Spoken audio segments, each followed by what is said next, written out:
Spring 1946. The war was over, but the mail never quite caught up. Behind the Larkspur post office, in a room that smelled of ink and dust and cedar oil, the pass still waited to be delivered. Eleanor Hayes, the town's schoolteacher, had volunteered to help clean out the old Army mailroom before it was turned into a storeroom for cotton ledgers. She expected boxes of blank forms, maybe a few misaddressed envelopes. What she didn't expect was the canvas bag wedged behind a cabinet, its rope seal stamped U.S. Army Postal Service 1945. She tugged it free. Inside were hundreds of letters, some opened, most not, each marked with the same blue pencil line. Censored, held. She pulled one at random. The paper was thin, almost translucent. The handwriting careful and European, the kind learned before wars taught haste. Dear Mrs. Tate, you gave us books when we had none. I learned my first English from Tom Sawyer. I will take that word friend back to Bremen with me. Your grateful pupil, Hansel. Eleanor blinked. Mrs. Tate had died the year before. Her old classroom still stood beside the clinic, chalkboard faded but words of peace lingering in ghost-white dust. Hansel must have been one of the German prisoners from Camp Hearne, the same group that had helped rebuild the clinic fence after the storm. Somehow their letters home, or perhaps their letters of thanks, had never left Texas soil. She read another. To the people of Larkspur, thank you for the bread. It tasted like mercy. Her throat tightened. She set the bag on the counter and kept reading until the clock struck noon. By evening, the whole bag sat in the schoolhouse, spread across her desk like fallen leaves. Maggie Alden stopped by after clinic hours, wiping her hands on her apron. What on earth have you dug up now? Letters, Eleanor said softly. From the camp. They never got sent. She passed one across. Maggie adjusted her glasses and read silently. The lines were simple, almost childlike, but the sincerity in them filled the small room. If you see Mrs. Alden, tell her I still hum the song she played on the radio the day I was sick. Maggie's eyes widened. That was my ward, 1944. They wrote to you, Eleanor said, and the censors stopped it. Maggie looked down. I suppose headquarters didn't want the world thinking compassion existed on both sides. Eleanor sat back, thinking of her students. Children who had grown up with ration books and victory parades, but never heard a German voice say thank you. Maybe it's time someone read them, she murmured. Maggie tilted her head. You mean aloud? Yes, at the town meeting next week. People have forgotten how it felt to be kind. Word spread quickly. Some were curious, others uneasy. The grocer said, You're going to read enemy propaganda? Eleanor answered, No, I'm going to read gratitude. The mayor gave a cautious nod. Permission without endorsement. By Friday evening, the church hall was full. Farmers in clean shirts, widows with folded hands, children fidgeting on pews polished by generations of Sunday elbows. Eleanor stepped up to the lectern, the bag of letters beside her. The ceiling fans clacked softly overhead. She held the first envelope up so everyone could see the censor's blue stamp. This mail was never delivered, she began. But maybe it was meant for us all along. She unfolded the letter. Her voice trembled only on the first sentence. Dear Sir or Madam, you gave us music on Christmas Eve. We listened through the fence. We did not understand the words, but we understood the feeling. It reminded me of home, where my wife and I once sang carols before the church burned. I think of that night whenever I see light on snow. Texas has no snow, but you have light. Thank you. The room was still. Someone coughed. The preacher's wife dabbed her eyes. Eleanor read another, shorter one. To whoever left the apples by the gate, your kindness tasted sweeter than the fruit. A quiet laugh broke from the back, the kind that releases held breath. Maggie met her eyes and nodded. Keep going. She read for nearly an hour. Each letter unfolded a small act the town had half forgotten. A loaf of bread slipped through wire, a borrowed Bible, a nurse who refused to call pain by rank. By the time she reached the last envelope, the silence had changed shape. It wasn't suspicion anymore. It was listening. She closed the bag. That's all for tonight, she said. But there are more. When the crowd left, the mayor lingered. You just reminded this town who it used to be, he said quietly. We needed that. Outside, the night smelled of magnolia and dust. Children chased lightning bugs across the lot, their laughter rising like forgiveness in the dark. Maggie touched the bag. What will you do with the rest? Eleanor smiled, weary and certain. We'll deliver them. Everyone. The next morning, they set up a small table in front of the post office. A hand-painted sign reading, Letters Home, at last. People stopped to listen, to read, to hold paper that had crossed no ocean but somehow bridged one anyway. Some took copies home. Others left notes in return, written in English and careful German. You were not forgotten. By sundown, the town's bulletin board held 30 new envelopes, responses waiting for ghosts. Larkspur had found a new kind of mail service, the kind that delivers peace backward through time. And somewhere, in a rebuilt street in Bremen, a postman would soon hand a woman an envelope postmarked Texas 1946, carrying words her husband had written from captivity. Words that had waited patiently for a world finally ready to read them. By the second week of May, the letters had turned Larkspur into something it hadn't been since before the war. A place people traveled to instead of through. Every afternoon, a crowd gathered outside the post office, listening as Eleanor Hayes read one more page from the bag. She'd prop open the wooden doors, stand on the small step with the afternoon sun hitting her shoulders, and read in her steady teacher's cadence. Children sat cross-legged on the gravel. Older folks leaned on fence posts or car hoods. Each reading ended the same way. Silence, then applause that sounded less like clapping and more like agreement. But outside of town, not everyone was clapping. 3 days after the first reading appeared in the Abilene Reporter News, a letter arrived, unsigned, typed on a manual ribbon that punched through the paper with angry precision. You dishonor our fallen boys by reading the words of men who killed them. Stop before you shame this town further. Maggie found it on Eleanor's desk that morning and read it twice, jaw tightening. Cowards don't sign their work, she muttered. Eleanor folded it carefully. We knew this might happen. Some hearts take longer to surrender. Still, Maggie said, I don't like the sound of a war starting over the mail. That evening's reading drew the largest crowd yet, and a handful of strangers. Men in pressed shirts with notebooks. A woman with a camera. Reporters, the mayor whispered from the back pew. God help us. The church doors were open, the cross-shaped shadows of late afternoon slicing through the room. Eleanor stepped to the front, the bag of letters now lighter, the pages stacked in neat bundles like prayers sorted by hope. She cleared her throat. Tonight's letter was written in 1945, a month before the war ended. The writer never made it home. She began to read. To whoever finds this, I do not know if this letter will pass your censors, but I must write it anyway. I was once your enemy. But in this place, I have learned there are no enemies when kindness enters a room. Yesterday, the nurse gave me her apple and said it was because I looked homesick. That apple was the first piece I have ever tasted. If I do not return to Germany, please know that someone here made me believe the world could be mended. Eleanor's voice caught. She paused, glanced up. The hall was so still she could hear the electric hum from the ceiling lights. Then, from the back, a voice. How do you know he didn't lie? It was a man she didn't recognize. One of the reporters, maybe. He stood, notebook poised like a weapon. Because truth doesn't need a return address, she said simply. The audience murmured approval. The man hesitated, then sat down. Eleanor folded the paper and said, If anyone has letters of their own, our box is open. Every story deserves its reply. The next morning, the backlash arrived in print. Texas town reads letters from the enemy. Some call it treason. The newspaper from Dallas carried the headline, complete with a photograph of Eleanor at the podium, hand mid-gesture, mouth open as if caught defending something larger than herself. By noon, the phone at the school was ringing nonstop. Reporters, radio stations, veterans groups demanding statements. The mayor came in sweating through his vest. Miss Hayes, you've stirred up a hornet's nest. The State Veterans Commission wants an explanation. Eleanor stayed calm. Then they can come hear the letters themselves. They did. A week later, a delegation of 5 men in suits arrived, led by Colonel Ernest Barrow, a veteran of Italy, face like carved stone. They sat in the front pew, stiff-backed, as Eleanor began that evening's reading. The letter she chose was deliberate, short, plain, and devastatingly human. To the family of the American who gave me his blanket, I was cold and I did not ask. He saw me shivering and placed it over me without a word. I wish I had known his name because I would have named my son after him. Otto R. When she finished, the room waited.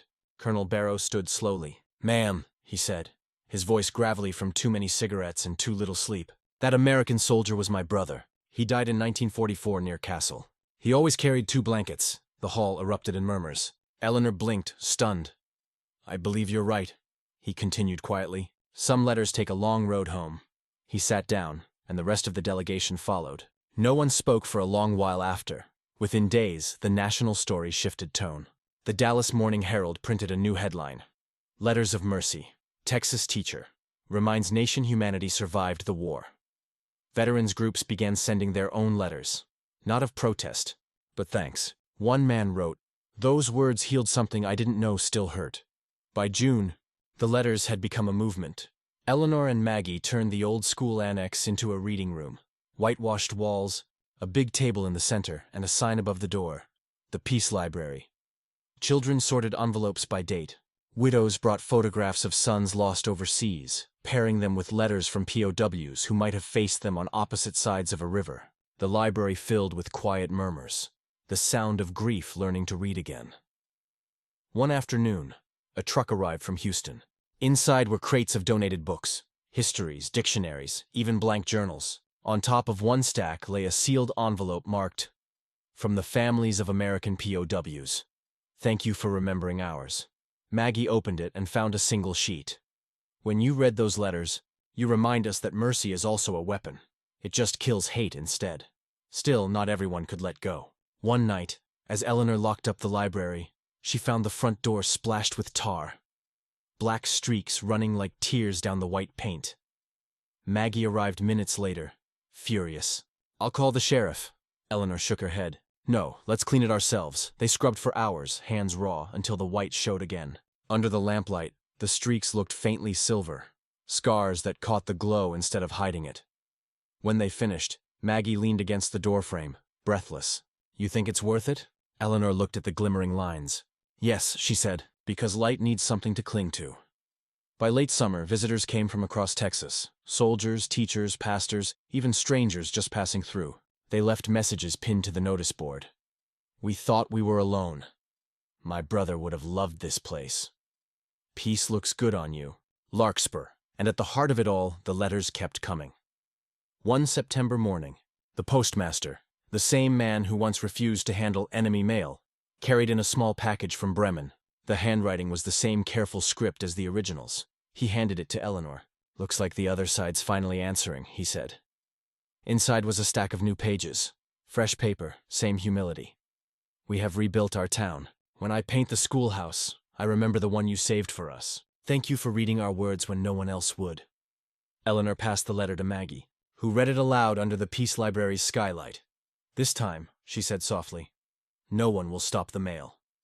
Outside, the children of Larkspur played in the same sunlight that had once watched them grow up during a war. The swings still creaked from Fred Weber's handiwork. The slide gleamed faintly.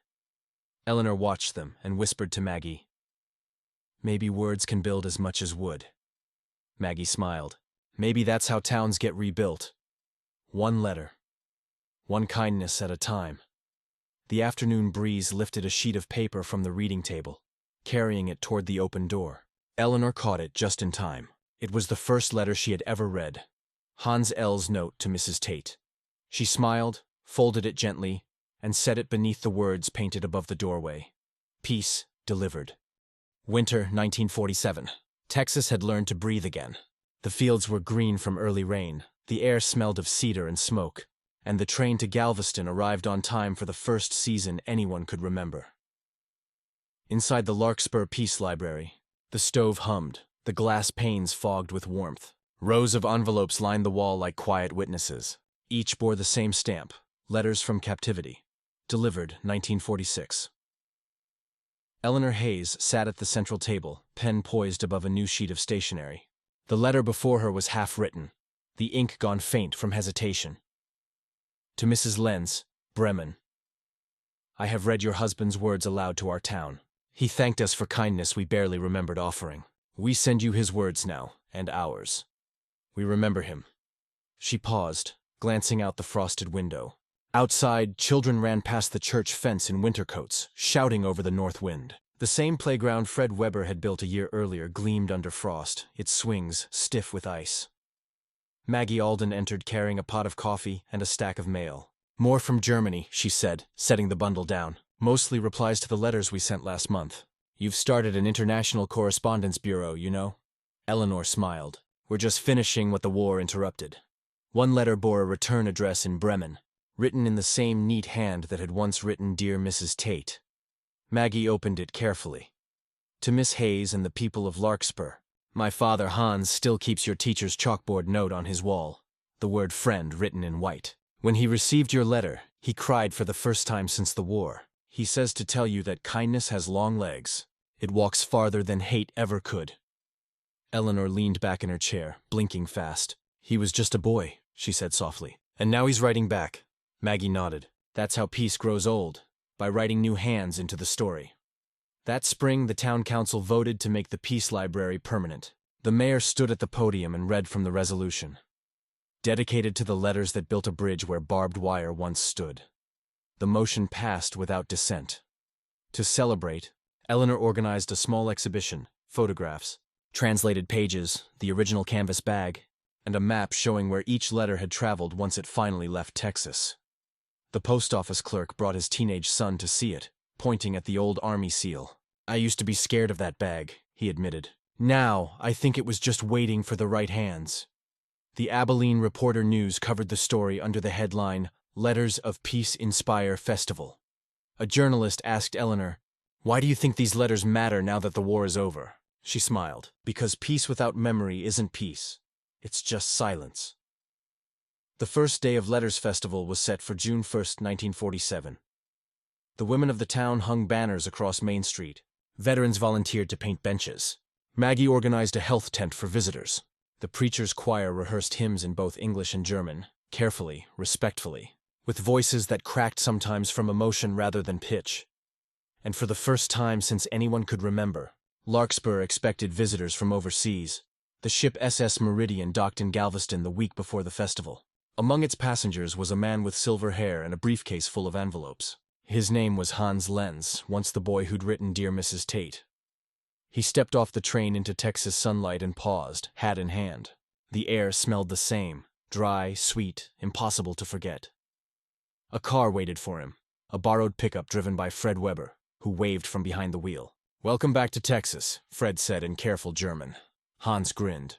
You have no idea how long I've waited to hear that. When they arrived in Larkspur, the town was already alive with color. Stalls selling lemonade and pie, banners painted peace delivered in bright blue letters. The church bell rang noon. Eleanor stood on the library steps in a cotton dress, sunburn on her neck, a clipboard in hand. When she saw the car pull up, she froze, then hurried forward. You came, she said, breathless. Hans removed his hat. It was the least I could do, for the teacher who gave me back my voice. They shook hands, then embraced awkwardly, the way people do when language catches behind feeling. At 2 o'clock, the ceremony began. The townspeople gathered in front of the library, the children sitting cross-legged near the podium. Maggie stood beside the mayor, Fred behind the sound table rigged from a radio speaker. Eleanor stepped up to the microphone. 2 years ago, she began, this bag of forgotten letters changed how we saw ourselves. Today, their replies remind us that peace travels both directions. She gestured to Hans. And now, the man who wrote the first of those letters will read the last. Hans approached slowly, unfolding a page. His voice carried a faint accent, softened by years and gratitude. To the people of Larkspur, when I was a prisoner, I thought the world had ended. Then someone gave me a pencil and told me to write. I wrote my hope into a letter. You found it years later, and you read it aloud. Because of you, my children know that mercy has an address. He paused, eyes bright. And it is here. The crowd rose in applause, the kind that seems to come from the ground itself. That evening, the town square glowed with lanterns. The children performed a small play Maggie had helped them write. The letter that traveled without a stamp. Laughter mingled with tears. Afterward, the preacher gathered everyone around for a moment of silence, broken only by the chirp of crickets and the soft creak of Fred's old playground swing swaying in the breeze. Eleanor looked at Maggie. Do you think this will last? Maggie smiled, eyes reflecting the lanterns. Kindness is like handwriting, she said. Once you learn it, you never forget how. Later, when most of the crowd had gone home, Eleanor found Hans standing at the edge of the field, looking up at the Texas sky. Do you ever wonder why they kept our letters? He asked quietly. Maybe the world wasn't ready for them yet, she replied. He nodded. And now? Now it is, he smiled. Then I suppose we were early. They stood together in silence as the wind stirred the tall grass. Somewhere, a night train passed, its whistle low and steady, the same sound that had once meant goodbye and now simply meant distance measured in peace. The next morning, Eleanor opened the library early. Sunlight poured through the skylight, striking the exhibit table where the original letters lay under glass. She straightened one that had shifted overnight. Beneath it, she'd placed a new sign, written in her careful teacher's script. These words belonged to strangers. They became ours. Now they belong to everyone. She walked outside.